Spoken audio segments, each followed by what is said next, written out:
Okay, Lord. Okay, Jesus. You've seen everything. You saw what he did. You saw what he took. You heard what he said.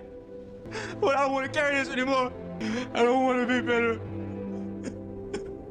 So, Jesus, I give it to you. I choose.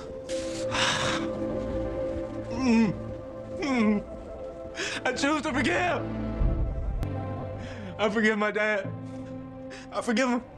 But I ask that you show him where he stands with you. You meet him where he's at. May mga sakit na hindi kayang hilumin ng oras, pero kaya ng Diyos pag isinuko mo sa Kanya. May mga bigat na hindi mo kailangang dalhin habang buhay, kasi merong Ama na handang akuin ito para sa iyo. Forgiveness is not forgetting the pain. It's finally saying, enough. Hindi na kita hayaang sirain pa ako. It's giving the pain to Jesus and letting Him clean out every wound, every scar, every silent breakdown.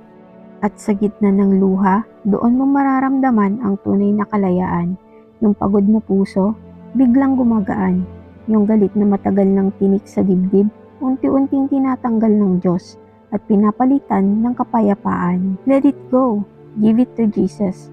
Let Him be your healing and your Father. He heals the brokenhearted and binds up their wounds.